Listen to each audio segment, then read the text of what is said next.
So,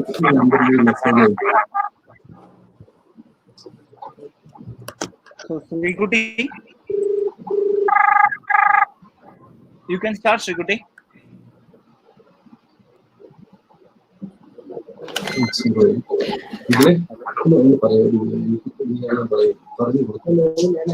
Vignesh, one second. Number, code number.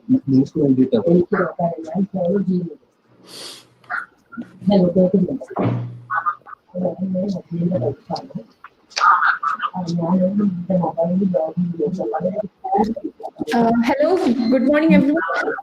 It's Srikuti from Kerala Startup Mission. Hi everyone. Good morning, Srikuti. Good morning. Yep. Okay. So, thank you for registering to the Kerala Startup Mission webinar series. We have online panel discussion on the topic covering the operational expense of startups and revenue generation effectively. So, I'm really happy to welcome the 4 eminent personalities for sharing their views and thoughts through the panel discussion. Thank you for joining. So, a short brief about our panelists. First of all, let me introduce Mr. Ajayan, who is also the moderator for this panel discussion. He is retired as Assistant General Manager from Punjab National Bank and with an experience in project finance, loan syndication, corporate credit, international management of stress accounts, marketing, planning and all. So Ajayan sir, settled in Calicut, is a managing partner of Retd Consulting and Training Services, immediate past president of Calicut Management Association, and associated as mentor with Kerala Startup Mission and KDisc. Hearty welcome to you, sir. Thank you. Okay, now I take this opportunity to welcome Thomson, Skariah, who is the founder and CEO of Rapidor, an award-winning platform that is working towards enabling business owners to truly run their business and autopilot. So they automate for the SME owner the order to payment process with controlled inputs. Mr. Thomson did his MTech from IIT Delhi. He has earlier worked as a financial engineer, pricing financial instruments with Morgan Stanley, and later went on to handle the risk of the proprietary investments portfolio with the National Bank of Abu Dhabi. I think it's your 4th webinar in KSUM webinar series, right? Yeah. Thank you so much for joining for today's webinar. So, and now I take this opportunity to welcome Anoop Ambika, who is a serial entrepreneur, organizer, and a technology enthusiast. He is the co-founder of several technology and environment startups, and currently is Chief Executive Officer of Lab Research and Genpro Life Sciences. He completed his MPA in entrepreneurship from Babson College. Anoop conceptualized and co-founded Skariah Solutions, one of the first data analytics company in India in 2004. Quickly gained traction in clinical trials and predictive analytics. Skariah was acquired in December 2005 and later rebranded as thank you. Welcome you also to join the panel. Thank you. I don't think you have introduced Jayesh. Jayesh, yeah. Yeah, I'm coming. Yeah. I will introduce you. Okay, and next I wish to welcome Mr. Jayesh Haridasan, who is currently handling the position of Finance Controller in Open Financial Technologies. Open is Asia's first neo-banking platform for SMEs that offers digital bank accounts packed with powerful tools for bookkeeping, invoicing, payout, and collection solution, and access to credit. He is an experienced finance controller with over 7 years of progressive experience in manufacturing and IT sectors, adapt in financial analysis, accounting, review of financial statements, audits under various GAAP and reporting. So experienced in establishing internal controls, cash flow management, regulatory and compliance. So thank you, Jayesh sir, and thank you so much for all the panelists for joining for this webinar. I look forward for a wonderful, interesting and informative panel discussion. So over to you, Ajayan sir. Good morning. Here's greetings to you all with wishes for safety and good health. Stay indoors, stay safe. At the outset, let me congratulate Kerala Startup Mission for taking up this very relevant topic for discussion today. Pleased to welcome the panelists Thomson Skariah, Jayesh Haridasan, and Anoop Ambika, and the startups will be looking lots of takeaways from this discussion from your experience. Many discussions have flooded webinars nowadays, and I actually seen that it has reached a saturation point. However, I believe we are passing through a stage that can be seriously described as sensitive, uncertain, and dynamic. I feel that it is still too early to speculate on the duration, what time, how long it will stay, whether it's 3 months, 2 months, or 10 months, or 1 year, 2 years. What sectors it will be impacted, and quantifying all these to arrive at a clear bailout or restructuring plan, and what will be the quantum of impact financially. To me, at present, it is more like a blind man describing an elephant we are seeing at different areas. All said and done, for startups, it's time to control the burn rate, control cash flows, relook into credit cycles, the current financial metrics, the potential bad debts, and explore new avenues.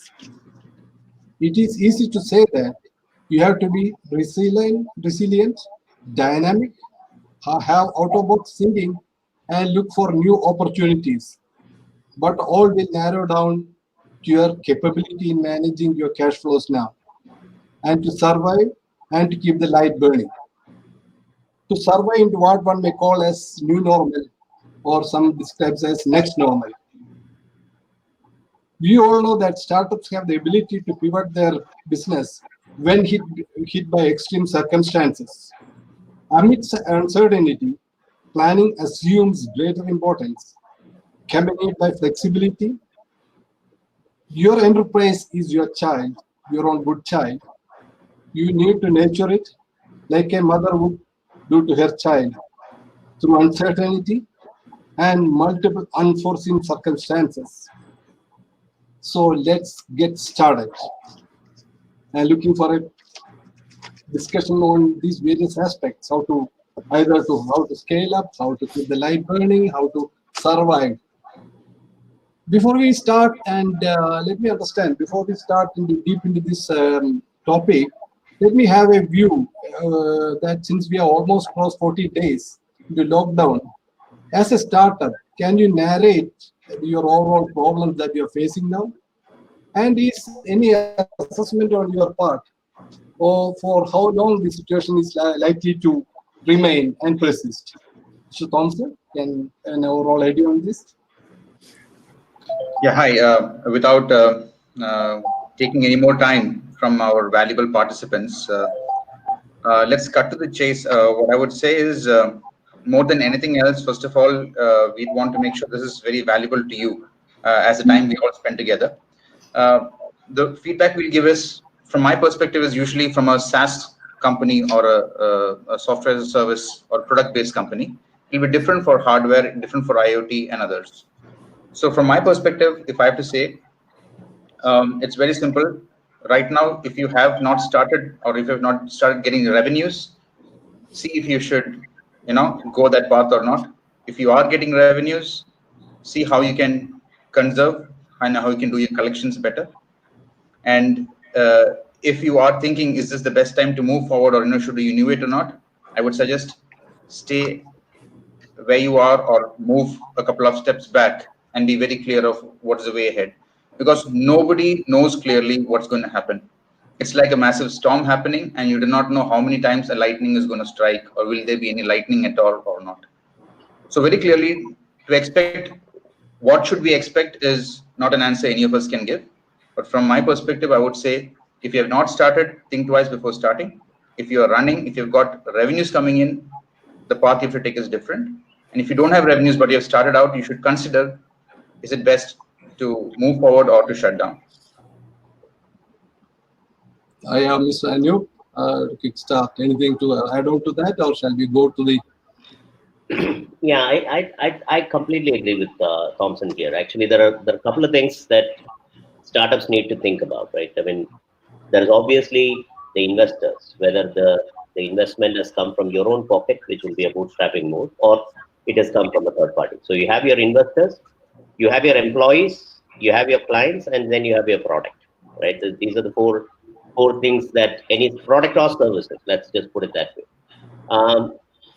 One of the things that I would do in a situation like this is, like Thomson rightly said, take a step back and look at your financials, because as startups, often what we don't do is keep a, what do you call, a tight look at the financials on a month-to-month basis, because you're so caught up with the product development spree and so caught up with the marketing spree that you need to get your MVP out, get your product out to multiple customers at the earliest. So and you don't really look at, you know, how your financials are faring. But I would suggest that take a step back, look at your financials, talk to your investors, talk to your clients, and come up with what is a possible revenue or cash flow that you could have in the next 12 months. And I would suggest that do whatever is required to keep yourself afloat for the next 12 months. That would be my first suggestion to anybody who has already started a business and already gone into the game. For people who are planning to go into the game, don't get into the game unless you have a 12-month investment coming from somewhere else. I would suggest that bootstrapping something at this point of time, I would say, is a very risky proposition. Everybody is trying to cling on to the cash that they have and save it for a, I don't know, a rainy day here. So unless you're able to find third-party investment, which will fund your product idea for the next 12 to 18 months, I would suggest to wait a quarter until we have better clarity before you start something you want to start. That would be my first thing. Thank you, Anoop. Jayesh, I put it to you like this. That's operating expenses, or what we call as OPEX, are generally, as what we call it, is about meeting your normal business operations, like the nature of fixed cost or variable cost, as you say, and which includes your rent, inventory cost, marketing, payrolls, statutory payments. It will be interesting to know for the startups how you are meeting and controlling these expenses now. What are the best methods, avenues that you should look into it now? Yeah. I'm talking only about expenses now. Yeah. Yeah, I understand. Firstly, what I feel is that, rather than immediately, looking into the expenses, I also suggest that, firstly, the business have to, see the impact, the impact on the particular industry and see the impact on the particular business. And then, we should look at what kind of runway that we have. And, because, having the cash reserves is extremely important at this, crisis situation. So hence, looking at the runway that we have and the impact on the business is, what we should start taking the actions. So firstly, look at the reserves, look at the resources available with the company. See, how you can, derive some meaningful, business out of your resources. For example, there could be some assets which may not be right now, put to use for the actual business model. For example, take example of a travel and tour company, operating company, which has its own fleet, which might be idle right now, which may not be used. I mean, which is the worst hit sector, right? So rather than keeping it idle, see how you can actually put to use that particular assets. How whether is there an opportunity to use that for essential services, deliveries, etc. So, right. So likewise, look at those resources, how to put that into use in this the crisis period, and derive some cash flows out of that. And then look at also how you can control your expenses. When coming to the expenses, firstly we should look at the discretionary spends. So immediately stop all the discretionary spends because this is not the time for spending on the discretionary spends. Discretionary spend, I mean, are those expenses which will not have a significant impact on your business in a medium or long term on a long term basis. And cut down all the new cost that is coming to your existing cost base, because you have not incurred that much. I mean, you have not committed that as of now. So it is a good decision to stop that any new cost additions at this point in time. And actually revamp the entire business plan that you have, in the sense how you are going to spend how you are going to spend on your marketing, brand marketing, or the other marketing strategy. It may not be the right time to spend on the marketing to sell your products, because it's a crisis situation, and you cannot be spending to sell your product unless you are in that kind of a sector, like edtech, or the healthcare sectors, where it's actually growing right now. And post looking into these expenses, that's when we should be looking at the non-negotiable items, such as probably your resources, your employees, right? I mean, the critical resources what you have, try to retain your critical resources, because once you're back in the business post this crisis, the resources, that the team that you have built, the trained and built over this period, is essential for when you're back in the business. So hence, immediately don't take any knee-jerk actions. Rather, think wisely and take the decisions.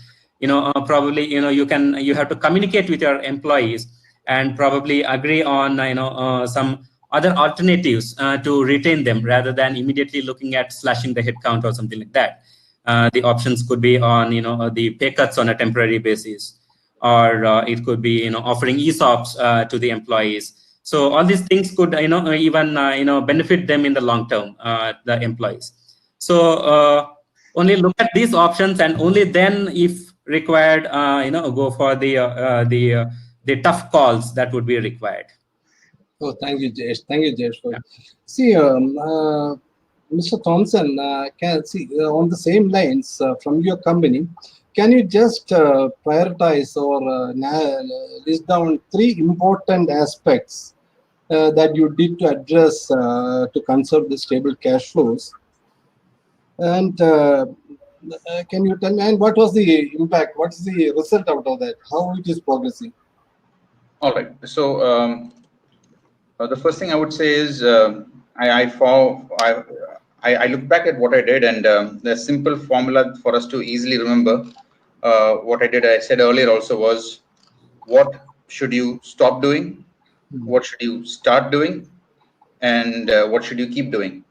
So there are a lot of things that you should stop doing, and we stopped in terms of every unnecessary expenses that we were doing in spends in terms of marketing.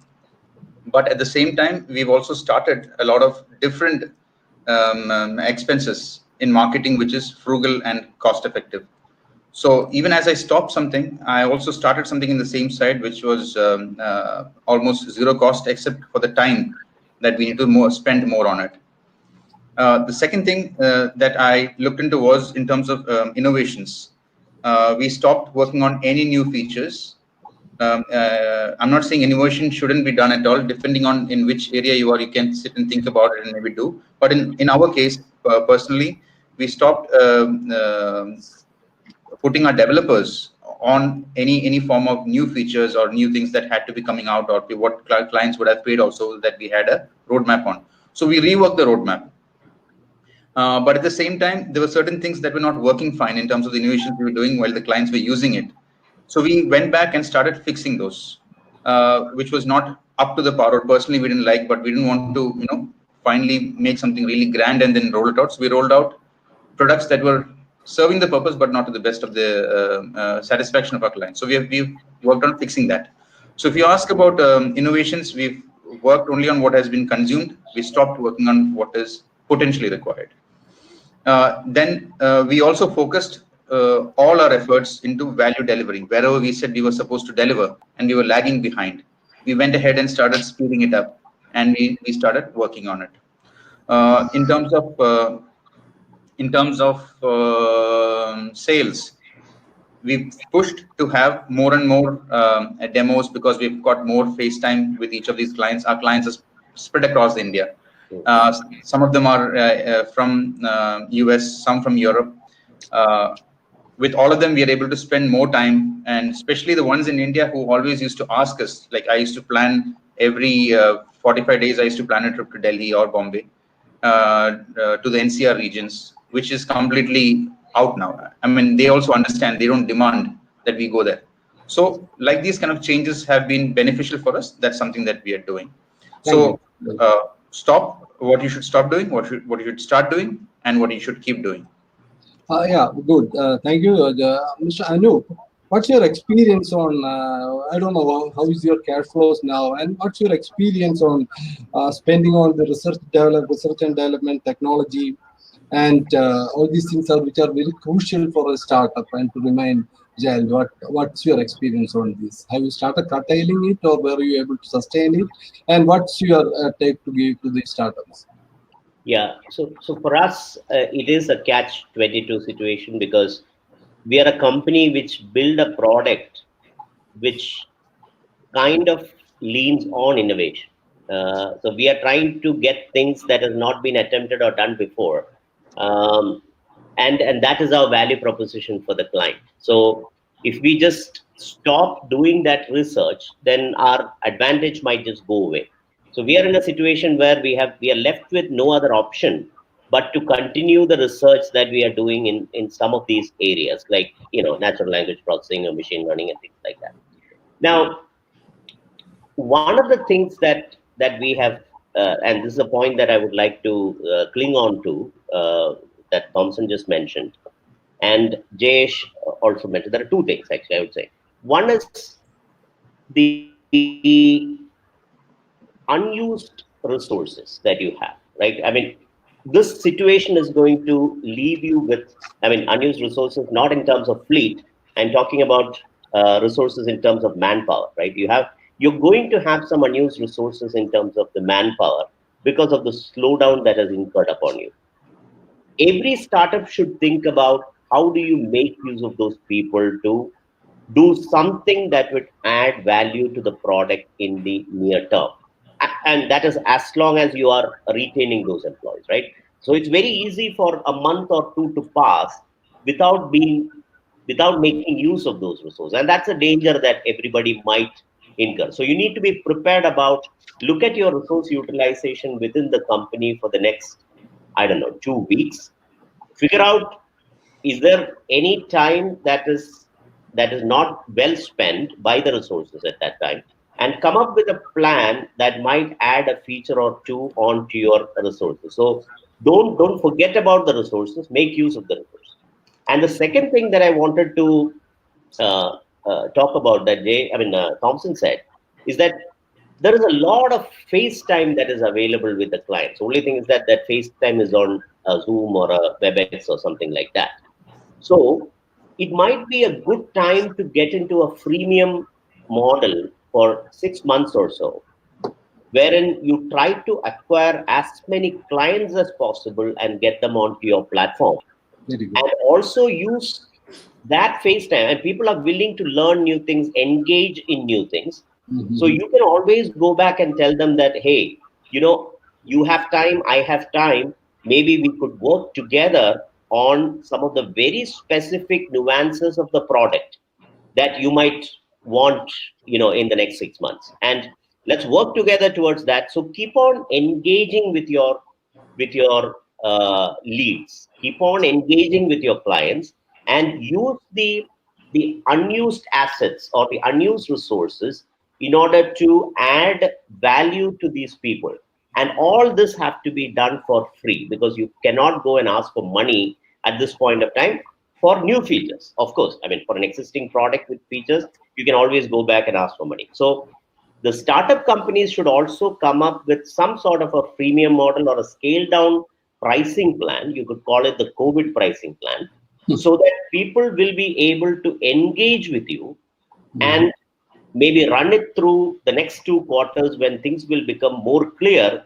And by the time the whole thing is over, you might have a lot of goodwill associated with you, which you might be able to capitalize at a later stage. So that is something that we are doing at this point of time. Thank you very much. In fact, a scenario where you have very little of water in your water tank and you're not sure when it is going to fill, and you have to plug everything and stop the leakages and use it rationally.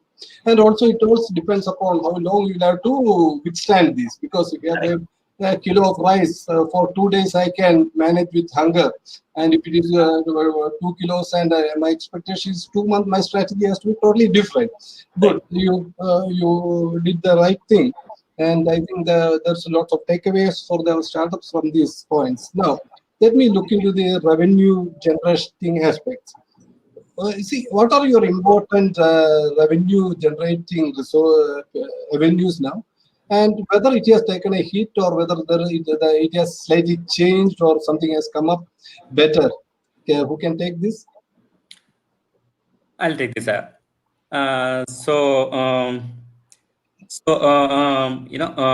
Luckily, we are in a sector where we are seeing a boost in the demand right now. We are in a digital payments and digital banking platform where we are seeing kind of a boost in the demand, and hence what we are luckily seeing is that more customers are onboarding, or the kind of revenues that we anticipate might increase. But this is not the case with the majority of the other industries, right? So there, what we need to probably do is look for collaborative this thing tie-ups or partnerships with other startups, and where you can share your resources, or where you can do business together on a revenue sharing model. This might be a kind of deviation from your existing business model, but what would happen is, in this crisis period, it will help you to get more cash reserves, and it will help you to survive for a longer period. So probably collaborating with other startups for sharing resources, and for doing business together on any revenue sharing models would be one of the options here, I feel. Good. Thomson, you stand on the same lines? Yeah, so I've got a quick feedback that we had planned to take earlier. So we'll just publish this poll. If we can see a polling has come up where we would want to understand if it's a software company or a SaaS or product-based company. It's a hardware or a company existing but no revenues yet. So the first three are for companies making revenues, right? And not started yet is also there, that we have not started. So if we can take another 10-15 seconds, we'll understand what sort of audience we have, and Yeah. So while they're filling it up, I'll quickly say, in terms of collaboration, I'm a big believer in collaboration. In fact, recently one of the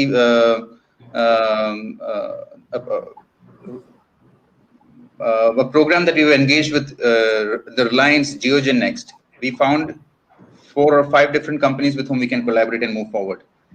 It is very valuable for us, but at the same time, we are going ahead with collaborations only because they're also mature, and there is hope for a exchange.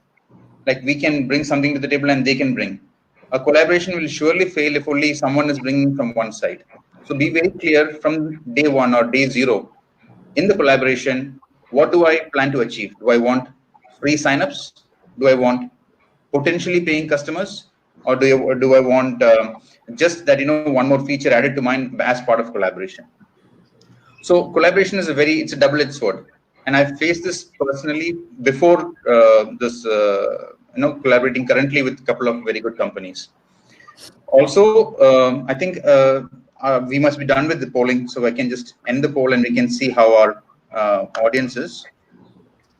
So we are able to see from the polling that we've got software services about 15%, SaaS product-based companies about 28%, hardware IoT only 2% are attending here.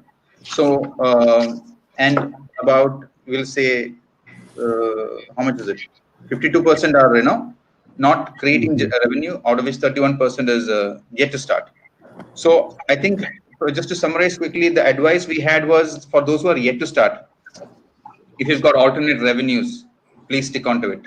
This is not an olden time, this is not the pre-COVID era when you can choose to still without something. This can be a moonlight project now. Suddenly, that's the only thing it can be.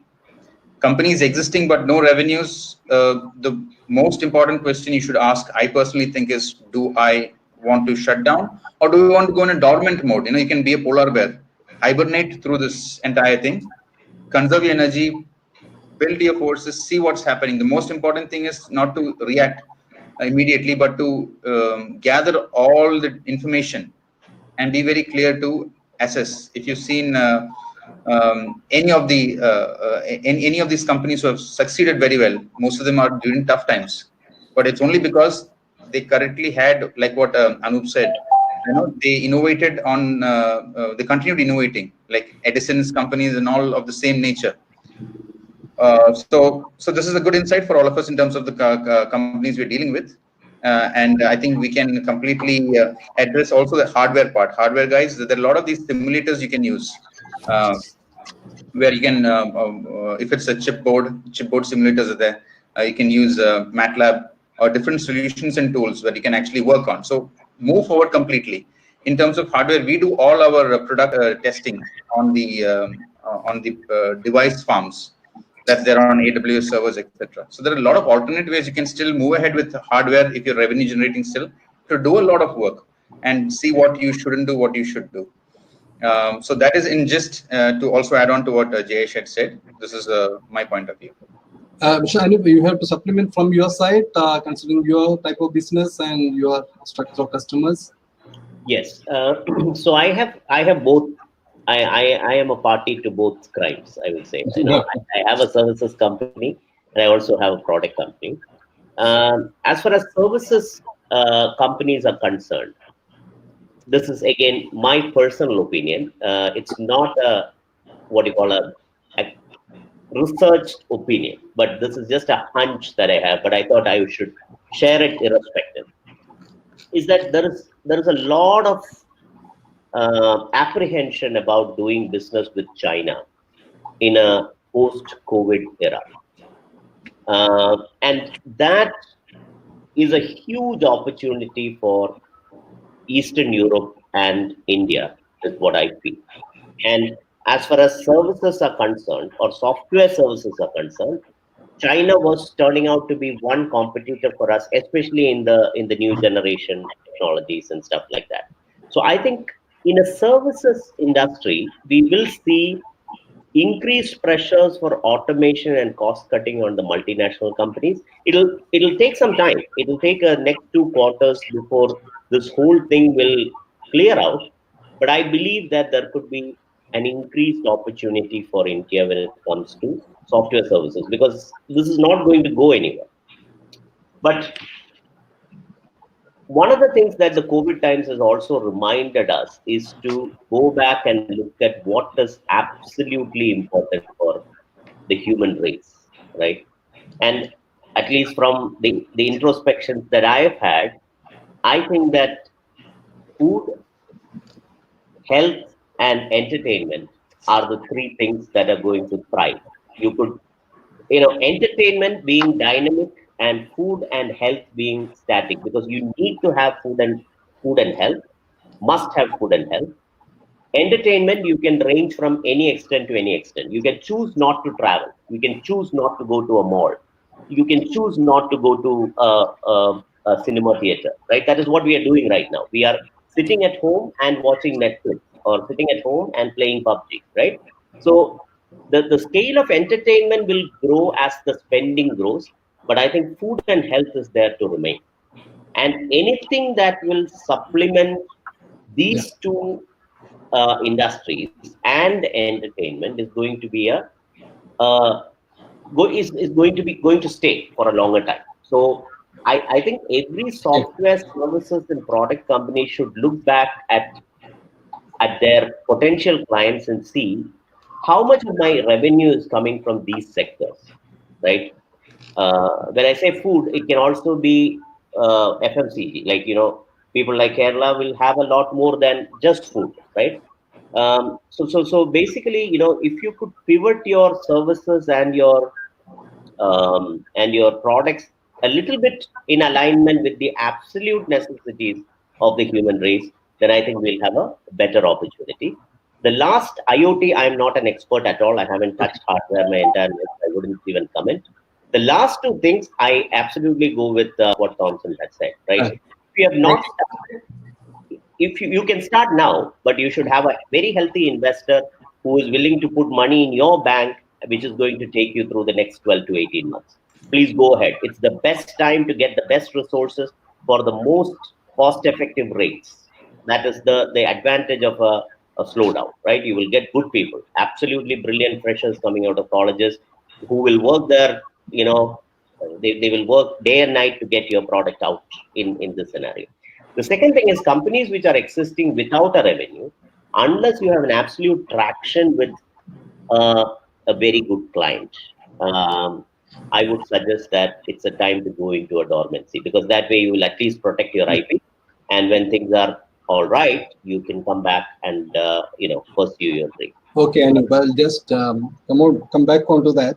Mr. Jayesh, before coming to Jayesh, since you talked about China, everybody's talking that we are going to have lots of opportunities in China. Yes, one thing is that China is not dead, that's still there. But how you remain competitive with China is on your price, consistency of delivery, and consistency of quality. Unless those three things remain, because that China is still there. Okay, that's it. Okay, we will talk about that later. And Mr. Jayesh, there is something which I want to discuss with you, because startups, you are still to be experienced in such scenarios and business scenarios, not like senior businessmen. See, there's a risk of, I have been talking to lots of MSMEs who are telling that they are bound to have a hit of minimum 30 to 35% hit on the receivables. See, I don't know what the scenario for startups is like how you can manage the situation and how can you improve those likely bad debts or get it collected in the future. Because that is one of the points if you can talk to give insights to the startups. Okay. Yeah, sure. So definitely, the receivables are going to take a hit right now, because no one would would actually spend on the actually pay the would be willing to reduce their cash position at this point in time, right? So at the same time, if you have significant receivables in your books, it's important that you collect it as early as possible. It would be even difficult for a MSME sector, because they would be less with the cash reserves. But however, you should take all the efforts to to collect as early as possible.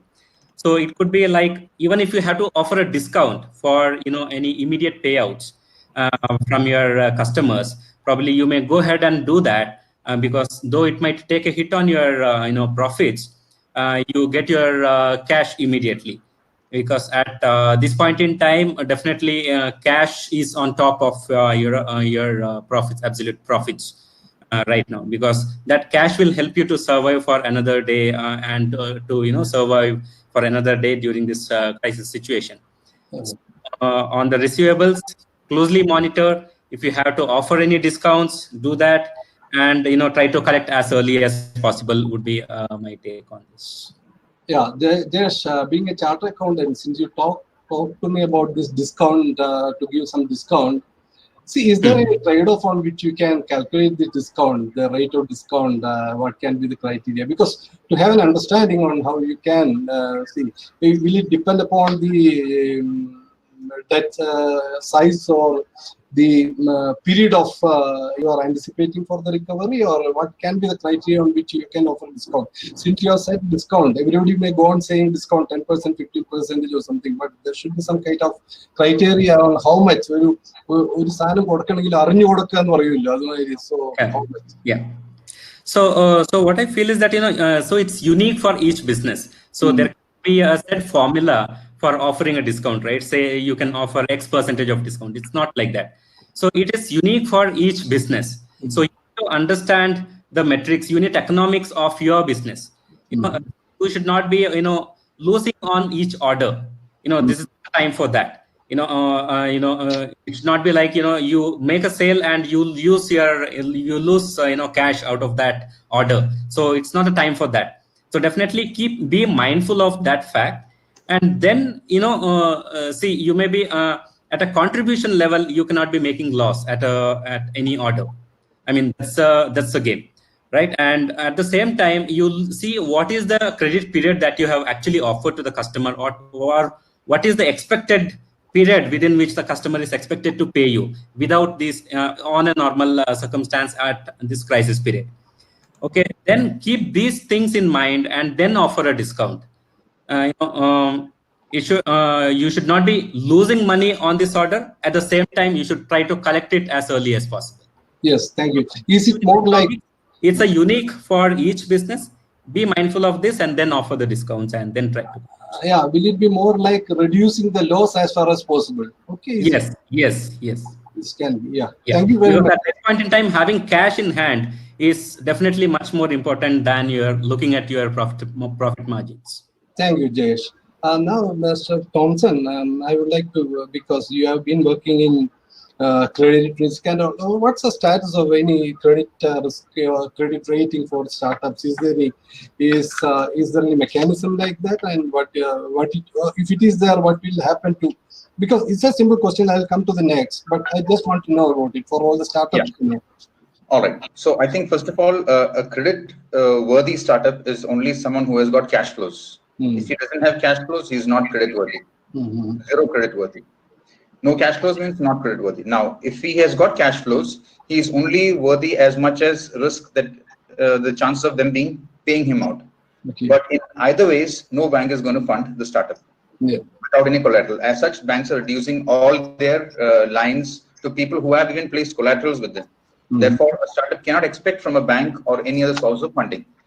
Next thing, these are all times that helps you understand, do you really want to move ahead with your company or not? It's all right sometimes to shut down, but at the same time, think of everything else. There is SAS Bhumi, if we are all aware about this organization that's not for profit, but giving good direction, good understanding to businesses on how to run a SaaS company. Now, they're coming out with something that's called, if you've got recurring SaaS revenue, they will be able to fund you based on certain criteria. So your credit worthiness is as much as their parameters hold good.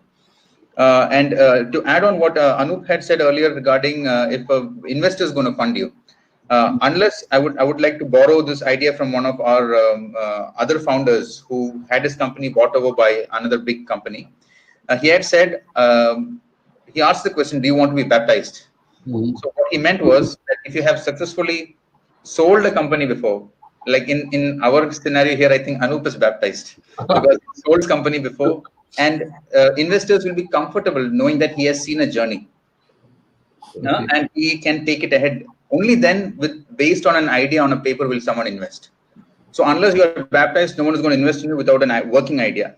And any investor who says that he will invest in you, you should be worried because he's going to almost take the entire company. Unless, and that could be the last investment you're going to get. Therefore, there is no investor who will come and invest in a startup who has not shown some sort of traction before or some sort of performance before. And to close on this, all these investors who have got lots of money that we say, they will only invest in companies they have already invested because they will need the money more than a new, unknown, good friend. Even if their existing one is not doing very well, they'd rather invest it there and try to salvage their situation than do this. Okay, thank you. Mr. Thomson, can you just tell at least whether you have, as a company, re-looked into, at this point of time, re-looked into your business model, revenue model, and the revenue stream? Okay. And if you are looking into, just tell the startup the importance of this re-looking into these three aspects and how it is important. Okay. Okay. So in the position that where we are today, we have a product. And therefore, we can choose to use this that's our asset. We can choose to bring revenues through this product that we can sell. The business model can be multiple on the same product. So for our perspective, now, if we think that we would want more cash and we want to extend our runway while things are happening, and if whichever clients I can convince, I would rather go in for, I wouldn't say a discounted model, but an extended model that you pay so much right now and we will extend this for you and we will not charge you for the additional features coming in. So that's the change in business model that I would do in terms of how I would price the customers and how I would bring in more money from these customers who are paying. The next part is basically how I would treat customers who don't pay me. The business model is definitely changing. So this is all what we call as business model. Now, you can still have a solid business model without a product. Again, these can only be done by, I would say baptized people usually, but otherwise it will be so strong and convincing that, hey, this is the value that you will get. As a sign of this thing, you pay me 10% right now. And that's another business model that you actually can have without a product, by giving them a sort of an understanding of the outcomes, that the benefit that they will get. And today, my humble advice, my honest opinion to all the startups out there is that bucket it between need to have and nice to have. If it's a necessary solution, if it's a product that's a necessity, you will have paying customers. If it's nice to have, many people may not be feeling good to say no to you. They might keep you in the loop and keep on discussing. Have somebody pay and validate it, and then you can say you have. So always bucket it is the other point, I would say. So that's a business model change you have to see. Thank you.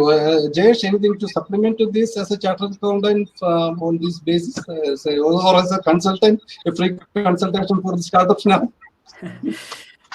Yeah, so definitely the business models will have to be relooked into, right? Because whatever the plan, whatever the say, if there is an annual operating plan for 12 months, or whatever the business plan you two had, about 1.5 months back, is no more valid now, because the entire situation is different right now. So it's extremely critical that you derive various scenarios for your business, in the sense you make a best case scenario, you make a worst case scenario, and see where you stand. What is your current cash position, cash reserves, versus what is the runway that you have, and what is the impact. And accordingly, you need to revamp your business model. That is extremely critical at this point in time, because you need to assess where you stand, whether you will be able to survive through this crisis. The biggest challenge that we see in this current crisis is that we don't know what is the depth of this crisis, right? I mean, we're all going through this crisis which we have not seen for a century now. And the issue is that the biggest challenge, I would say, is that we don't know how bad it is going to be, how long this is going to go, right? I mean, so hence it's extremely critical that you build various scenarios: a best case scenario, a worst case scenario, a scenario where you will not have any revenues. Then how many months would you be able to survive? What is the runway that you have in that case? So look for various scenarios and then actually plan your business. Thank you. On that note, if you can see the polling happening right now, it's exactly on the lines of what Jayesh has said. Yeah. We are asking for companies, how many of them have less than 2 months? They have up to 6 months, up to 12 months, up to 18 months, and more than 18 months. Yes. So we are taking a poll. We request everybody to answer this so that we have an understanding. Yes.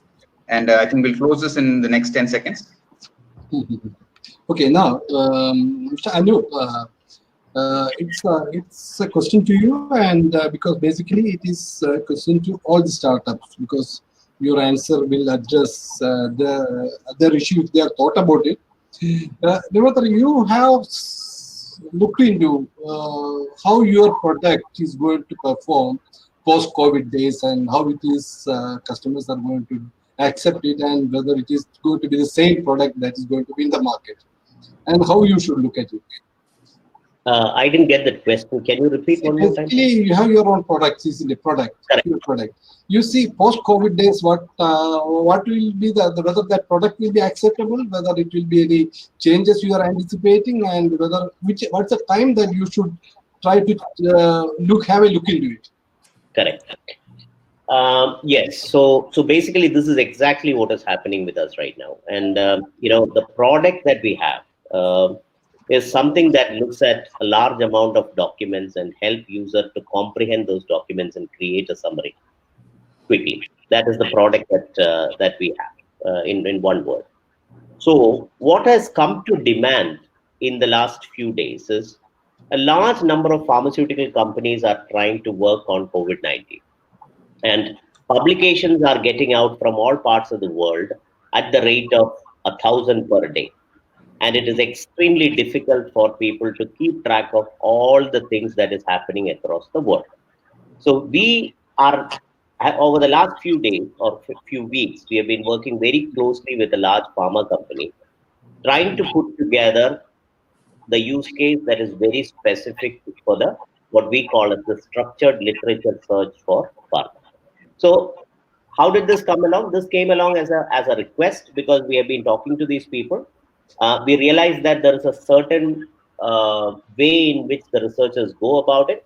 And Our challenge is now to quickly turn around these requirements in a fashion wherein we will be able to get into some of the major pharma companies in the next quarter or two and stay there for good.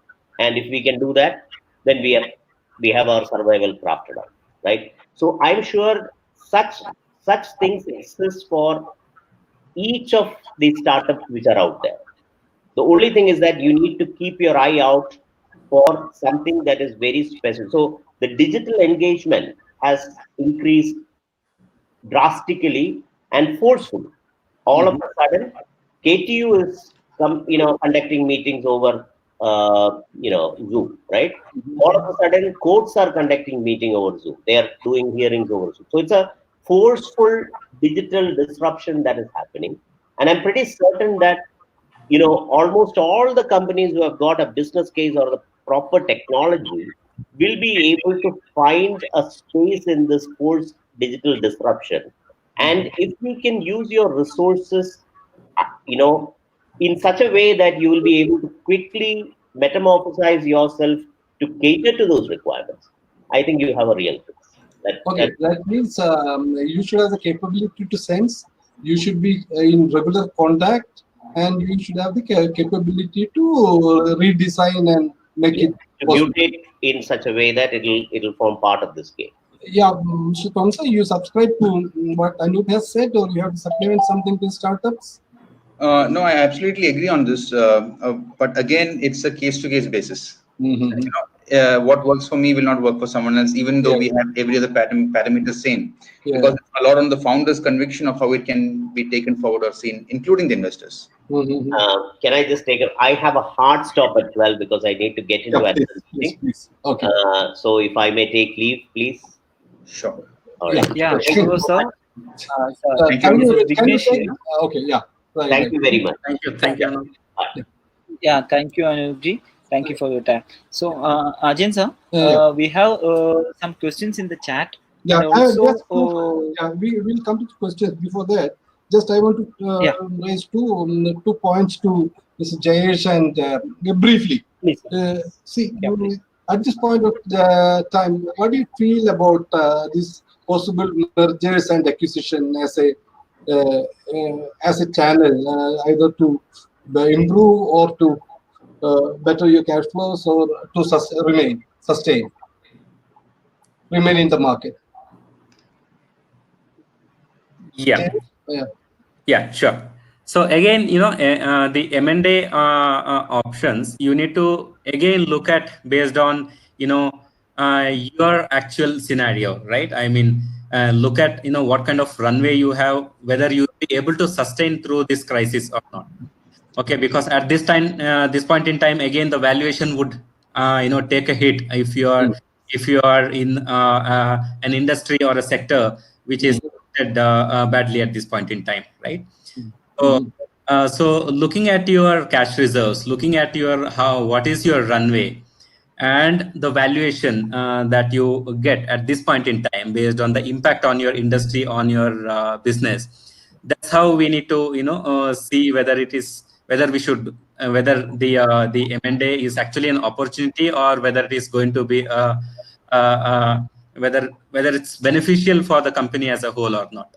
So if you have a decent runway and if you can survive through this crisis, and if your valuations doesn't look good, probably M&A may not be at the same time, if you don't have enough runway to survive through this period, then probably going for this M&A options, if you have a better any such the investor who is coming into, or any other companies who is going to look for such this one, then it is better to go for that. Thank you. Mr. Thomson, you very well presented the status of the early startups and those who have yet to start generating revenues. So you have already hinted. But what would they do at this point of time? Whether they can complete their documentation, whatever is pending, or use their capabilities for some other purpose so that they can generate some kind of revenue to sustain and start everything back. And okay, maybe stopping for the time being is okay, but till the time how you start generating some kind of revenue so that you can sustain.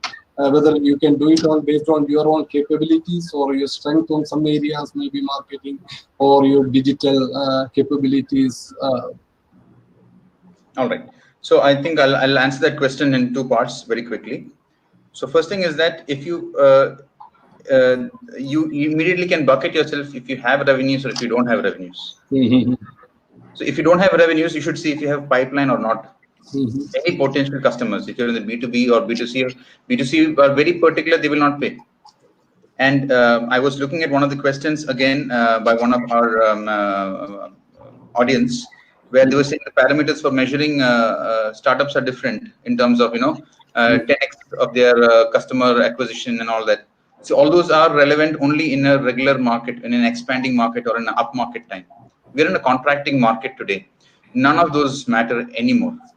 That is the honest fact. We do not like to hear this. Even I don't like to hear it. But a lot of those parameters are what you call today as vanity metrics.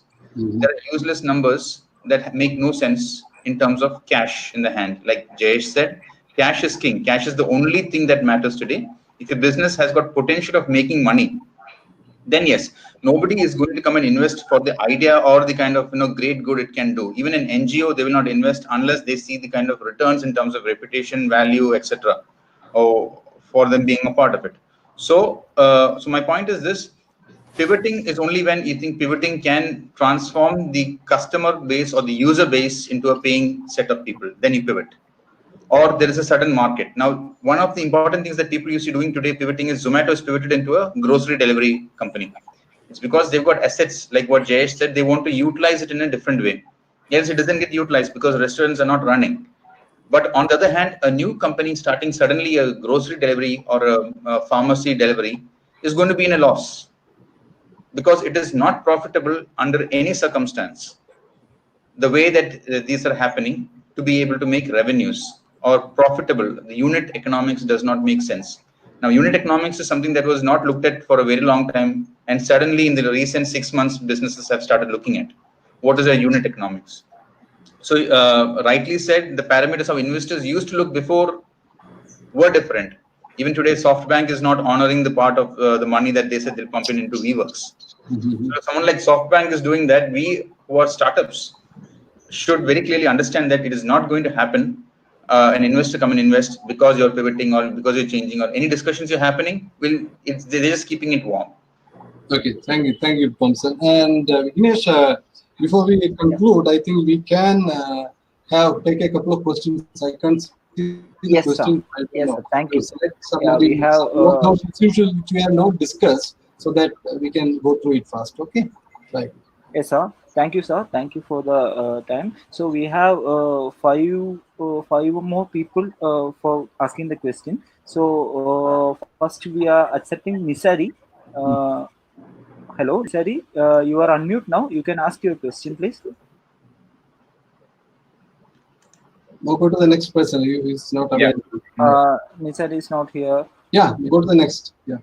Then I think we can answer the questions. Yeah. Sure. We have questions in the chat box. Ajayan sir, you can. Did you see the question?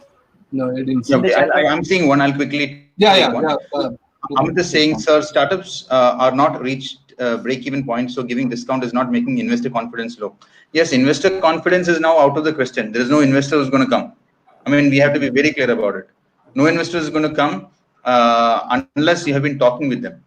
New people will keep you on the side. So we have to rethink, do we want to get as much cash as we can giving discounts or get no cash at all? Your skills will be shown over here. Yeah. Right. Now, another Jayesh, can you see the questions? Yeah. I get it. So Firoz is asking if salary cut is a good decision in this time. I was planning to give back later. It will help us or not. First of all, you shouldn't call it salary cut. Maybe you're calling it deferring your salaries. Yes. That's what you're hinting at. If that is the only option, you should go for it. Giving them all salary today and then not having a company tomorrow is of no value. And this will also help you understand, filter out the people who will stick with you during these tough times and realize, will they leave you and go? But having said that, it is not, you should think that you should not be thinking that should I fire or not. You should think, how can I use my current resources? When you think cut, like Jayesh said earlier, you don't cut such that tomorrow when the company starts, your important resources are gone. Cut deep, cut the muscles off maybe after cutting the fat, but don't cut the bone. Right. So Hari is the live right now. Hari, you can ask the question. Yeah. Hari, am I audible? Yeah, Hari, make it. No, Hari is not live, right? Yeah. Any other questions? So, going to Thomson. Okay. So that's the questions from the audience. Yeah. I think they are not live right now. So shall we already time exceeds the set time. So No. shall we wind up, sir? Ajayan, sir? Yeah, you can do that. Just let me thank all the panelists and KSUM for doing this, and try to get a feedback, at least whether it was useful for them, because it will help them, help us to structure your next sessions also. Try to, if it is possible live, you get it now. And anyway, it was a very good session. And thank Jayesh and Thomson and Anoop for making giving your thoughts. And I'm sure it will help the startups in a long way.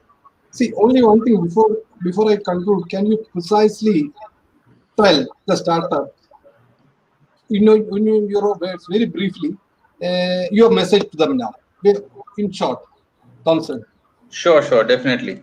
So if you ask me, my message in short is basically health is wealth. You're all here trying to do, making your wealth.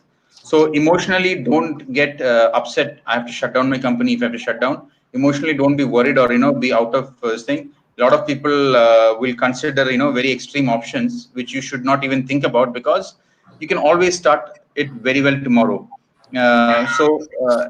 Your own health, then your employees' health, if you have them, and take care of that first thing. Second thing is what Jayesh had said. I'd like to just summarize it very clearly, saying 3 C's: conserve cash, curtail your expense, and collect your receivables. Conserve, curtail, collect. This would be my Yeah. summary for. Thank you. Thank you, Thompson. So we have one audience, Hari, joined the panel. So Hari, you can ask your question, please. Sir, actually, my app is a Android-based app. Aims to reduce traveling cost. So I am currently developing, not yet developed that app. What will be suggestion for me? Stop developing. Will you listen? Stop developing. Actually, you should see those skills. Where can you use Okay. it elsewhere?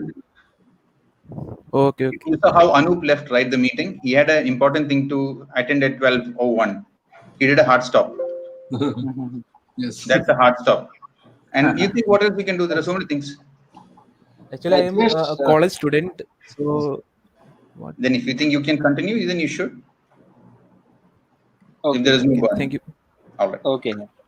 Jayesh, what's your message in brief? Okay, yeah. Yeah. So I agree with what Thomson has summarized. So the take is that conserve cash, because if you have to be in the business, then you need to have cash in to survive. So conserve cash and extend your runways. Then any discretionary and any new cost additions, immediately stop that. Then keep a regular communication with your employees, your investors, etc. So because whatever your plan is, communicating that on macro level to your employees, and keeping your investors informed on how we are going to revamp your business model, or make changes to your existing business model is critical. So keep that regular communication with your employees and your investors, etc. Good. And Thank you. on top of everything, conserve cash and extend your runways. Thank you very much. So Ajay sir, so we are already it's 12:15. So we are stopping here, and a lot of questions are arising from the audience, and we will be getting the questions offline, and get back to you over the email, sir. So Yeah. thank you, Ajayan sir, for the great time for moderating the panel discussion, and also Thomson and Jayesh. It was a very valuable insights from your end. Also, Anoop sir, he's not live right now. Thank you so much, sir. Thank you. That's it, sir. Yeah. All Thank you right. for Thank you, James, and pleasure. thank you, Thomson. Would like to see you scale up and doing better and become leaders tomorrow. Already leaders, but still, okay, much more to Thank do. you. And I think we will also go to Bank Open and see how they can help us. Yeah, Yes. definitely. And, by the way, are you into financial inclusion also, this Mr. Jayesh? Sorry. Yes, financial inclusion. In the sense. Because this rural financial inclusion is a government initiative. This bank Hmm. mitras, business correspondence, there's a big opportunity in that. Yeah, so we are actually in this digital banking platform, Mm-hmm. primarily focused on SMEs. So Mm-hmm. the platform also gives a lot of automation and power packed tools Mm-hmm. for business and payment collections and access to credit, etc. Mm-hmm. Yeah, Thank you very much. Bye. Okay, sir. Thank Thank you you. so much. thank you. Bye. Yeah.